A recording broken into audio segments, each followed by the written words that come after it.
54 বছরে বাংলাদেশের ভাগ্যের পরিবর্তন হয় নাই। জনগণের নেতার পরিবর্তন হয়েছে, তাদের অনেক বাড়ি গাড়ি হয়েছে, জনতার পরিবর্তন হয় নাই। জামাত ইসলামী তার প্রতিষ্ঠা লগ্ন থেকেই বিশ্বাস করে মানুষের তৈরি আইন দিয়ে মানুষের ভাগ্যের পরিবর্তন হয় না। যে ভাগ্যের মালিক আল্লাহ, সে আল্লাহই যে আইন দিয়েছেন এই মানুষের ভাগ্যের পরিবর্তন করতে পারে।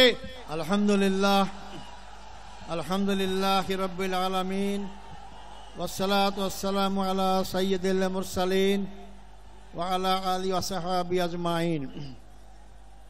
আজকের এই বিশাল জনসমুদ্রের সম্মানিত সভাপতি, বাংলাদেশ জামাত ইসলামীর সম্মানিত আমির ডাক্তার শফিকুর রহমান, অন্যান্য রাজনৈতিক দলের নেতৃবৃন্দ, জামাত ইসলামের নেতৃবৃন্দ, সাংবাদিক বন্ধুগণ, উপস্থিত ভাই ও বন্ধুগণ, আসসালামু আলাইকুম রহমাতুল্লাহি ওয়া বারাকাতুহু। আপনারা অধীর আগ্রহে বসে আছেন আমাদের সম্মানিত আমিরি জামাতের বক্তব্য শোনার জন্য। তিনি দিক নির্দেশনা দেবেন। এজন্য আমি খুব সংক্ষিপ্ত সময় আপনাদের সামনে দু একটি কথা বলবো ইনশাআল্লাহ। সংগ্রামী বন্ধুগণ, আমি 14 বছর জালেম সরকার, স্বৈরাচারী সরকারের কারাগারে বন্দী ছিলাম। আমাকে ফাঁসির কাছে ঝুলানোর সমস্ত আয়োজন করা হয়েছিল। আল্লাহর অশেষ রহমত, একটা কথা আছে, রাখে আল্লাহ মারে কে। আল্লাহ আমাকে বাঁচিয়ে রেখেছেন।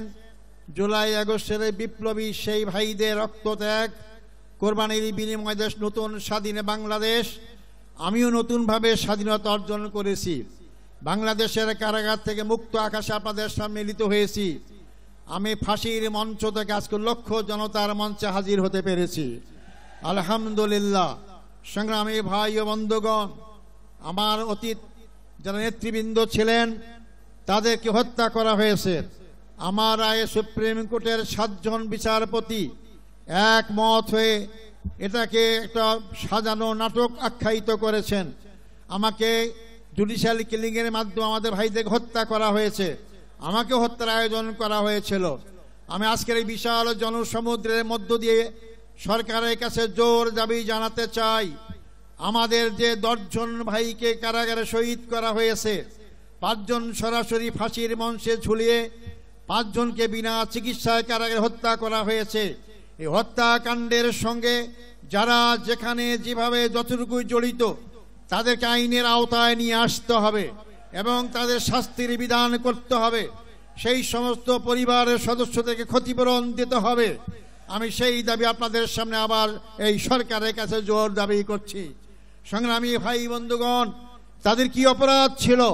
তারা বাংলাদেশ ইসলামী হুকুমত কায়েম করে আন্দোলন করছিলেন। তারা বাংলাদেশে আধিপত্য শক্তির হাত থেকে বাংলাদেশকে রক্ষার আন্দোলন করেছিলেন।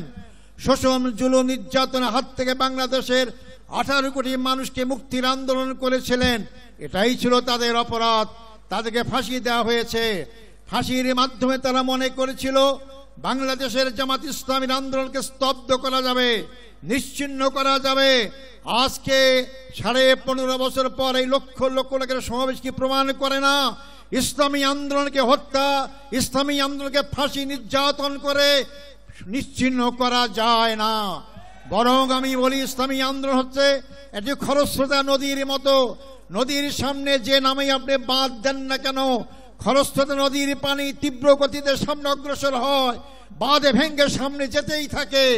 আমাদের সামনে নেতাদের হত্যা করে হোক, 71 বয়ান করে হোক, যে নামে আমাদেরকে বাঁধ দিয়ে আমাদেরকে আটকাবার ব্যবস্থা করা হয়েছিল, কোন শক্তি সেই বাঁধে আমাকে আটকাতে পারে নাই। আজকে জামাত ইসলামী সামনে অগ্রসর হচ্ছে। যারা বলেছিলেন যে আমাদের বেটি শাকের বেটি দেশ থেকে পালায় না, আজকে কারা পালিয়েছে? জামাত ইসলামী নেতৃবৃন্দ পালায় নাই। মীর কাসেম আলী সাহেব আমেরিকায় ছিলেন, তিনি বাংলাদেশে এসেছেন, তাকে গ্রেফতার করা হয়েছে, ফাঁসি দেওয়া হয়েছে। আর যাদের ঠিকানা অন্য দেশে, তারাই পালিয়ে গিয়েছে।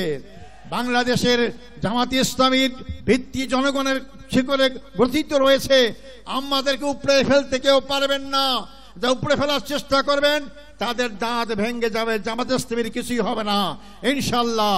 সংগ্রামী ভাই বন্ধুগণ, আমি শেষ কথা বলতে চাই, 54 বছরে বাংলাদেশে দেখলাম, এই 54 বছরে বাংলাদেশের ভাগ্যের পরিবর্তন হয় নাই। জনগণের নেতার পরিবর্তন হয়েছে, তাদের অনেক বাড়িগাড়ি হয়েছে, জনতার পরিবর্তন হয় নাই। জামাত ইসলামী তার প্রতিষ্ঠা লগ্ন থেকেই বিশ্বাস করে মানুষের তৈরি আইন দিয়ে মানুষের ভাগ্যের পরিবর্তন হয় না। যে ভাগ্যের মালিক আল্লাহ, সে আল্লাহই যে আইন দিয়েছেন এই মানুষের ভাগ্যের পরিবর্তন করতে পারে। আগামী দিনে আমাদেরকে জনগণের ভাগ্যের পরিবর্তন করতে হলে, 18 কোটি মানুষের ভাগ্যের পরিবর্তন করতে হলে 18 কোটি মানুষের সৃষ্টিকর্তা মহান রব্বুল আলামিনের আইন দ্বারাই এই ভাগ্যের পরিবর্তন সম্ভব। তা আগামী দিনে আমাদের স্লোগান হবে, আল্লাহর আইন চাই, সৎ লোকের শাসন চাই। আল্লাহর আইন কামের পাশাপাশি জামাত ইসলামী সৎ লোক তৈরি করার চেষ্টা করছে। 2 মন্ত্রী প্রমাণ করেছে তাদের বিগত 5 বছরের শাসনে একটি পয়সা দুর্নীতির প্রমাণ কেউ পেশ করতে পারে নাই। এই জাতীয় লোকরাই যদি আগামী দিনে নির্বাচনে জয়লাভ করে ক্ষমতায় যায় আর সংসদে আল্লাহর আইন পাশ করে, তাহলে অবশ্যই বাংলাদেশে 18 কোটি মানুষের ভাগ্যের পরিবর্তন হবে। সংগ্রামী ভাই বন্ধুগণ, শেষ কথা হচ্ছে, বাংলাদেশ জামাত ইসলামী প্রচলিত অর্থে কোনো রাজনৈতিক দল নয়। মনে রাখবেন, বাংলাদেশ জামাত ইসলামী প্রচলিত অর্থে কোনো ধর্মীয় দল নয়। বাংলাদেশ জামাত ইসলামী পূর্ণাঙ্গ ইসলামী আন্দোলন। ইসলামের বাইরে আমাদের কোনো সম্পর্ক নেই। মানবিক সমাজ গঠন করতে চাই। মানব রচিত আইন দিয়ে মানবিক সমাজ গঠন হবে না। মানুষ মানুষের পক্ষে বিপক্ষে আইন তৈরি করতে পারে। আল্লাহর আইন সবার পক্ষে, জনগণের পক্ষে, তার সৃষ্টিকর্তা মানুষের পক্ষে। অর্থাৎ আল্লাহর আইনই একমাত্র মানুষের মানবিক সমাজ গঠন করতে পারে। অর্থাৎ আসুন সেই মানবিক সমাজ গঠনের জন্য আল্লাহর আইন এবং সৎলোক শাসন প্রতিষ্ঠার আন্দোলনে আমরা শরীক হই। আল্লাহ সবাইকে সেই তৌফিক দান করুক। আল্লাহ হাফেজ। বাংলাদেশ জিন্দাবাদ। জামাত ইসলামী বাংলাদেশ জিন্দাবাদ। আসসালামু আলাইকুম রহমতুল্লাহ।